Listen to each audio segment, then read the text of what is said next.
Ano po? At 2 weeks silang nag-stay dyan sa Parañaque.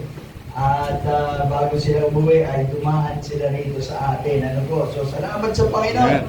At nadalaw tayo ng mga lingkod ng Panginoon. Amen? Amen. Glory to God. Okay, so pinagpapasalamat ko po sa Panginoon yun. Tayo po ay naging blessing sa mga lingkod ng Panginoon. Amen? Amen. Tapos ngayon po ay hindi rin po natin inaasahan. Ano po? Ay nagpadala ulit sa atin ng Panginoon ng lingkod niya. Amen? At sa biyaya po ng Panginoon, isa rin po siya sa mga tinutulungan po natin na mission. Amen. At siya naman po ay galing Aklan. Amen? Okay. Kalibo, Aklan. Amen. Okay. Malapit sa Boracay. Ano? Okay. Salamat sa Panginoon. At meron tayong bisitang pastor po ngayon. Ano po? So, yan po yung pinapadala sa atin ng Panginoon. Amen. Sabi ko, Hindi aircon. Hindi. Sige yung ipadala niyo sa amin. Hindi aircon. Ay, Pao. aircon yung hinihingi namin. Bakit pastor yung pinapadala niyo sa amin? Yung po pala ang gusto ng Panginoon sa atin. Ano? I-bless muna natin yung mga lingkod ng Panginoon. Amen. At tayo po'y maging blessing sa mga lingkod ng Panginoon at sa mga Amen. gawain po sa iba't ibang lugar. Ano? Bagamat malalayo po ito, yung isa Samar, yung ngayon po ay Kalibo, pero bagamat malayo po yan, pwede tayo maging blessing po. Amen? Amen. Sa mga lingkod ng Panginoon at sa gawain ng Panginoon sa iba't ibang lugar. Yan po ang ating panalangin. Ano po? Bagamat maliit lang tayo, ano po, kakaunti lang tayo. Dati hindi tayo makapag-support. Ano po? Wala namang mayayaman sa atin. Ano? Okay. Pero wala namang mukhang mahirap dito. Ano? Walang mayaman, pero wala Yung mga mukhang bata mahirap, saan? ano? Sa mga At bata. least ay, Mga bata. pinoprovide ng Yung mga Panginoon bata. yung mga pangangailangan natin. Ano po?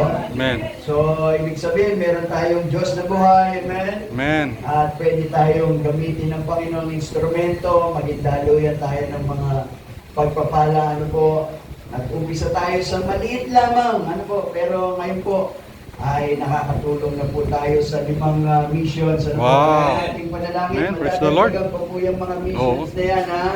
Pag-pray po natin, ano po, madagdagan po tayo. At itingin po kayo doon, makakarating tayo ng Kalibo, ano po. Sa YouTube. Makakarating tayo ng Aklan yan, ano po. Okay, so, salamat po sa Panginoon. So, yan po ang ating panalangin, amen? Bless tayo ng Panginoon. Okay, so ganoon din naman po, ay nagpapasalamat tayo sa Panginoon sa umagang ito. Salamat po sa mga bisita po natin ngayon, amen? Amen. At may mga in-invite tayong mga bisita. Yung iba ay hindi nakarating. Yung iba ay wala. Yung iba ay nasaan na sila? Wala. Okay, pero salamat sa Panginoon. May mga bisita tayong kasama ngayon. Amen. Praise the Lord. Okay. Salamat po dito sa dalawang young people na ito. Nakasama natin sila ulit. Ano po pangalan dito? Dati maliit na pa ito eh. 16 na oh. 16 na siya. Maliit si Ian. Ah. Tapos yung katabi niya, ano nga ba pangalan mo? Si Carl. Carl.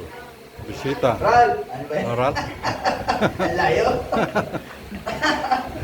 Si Ral. Ayan, salamat kasama natin si Ral. Ano ba? Ganun din ay may kasama po tayo rito, mga lagi po natin nagiging bisita ito. Ano po?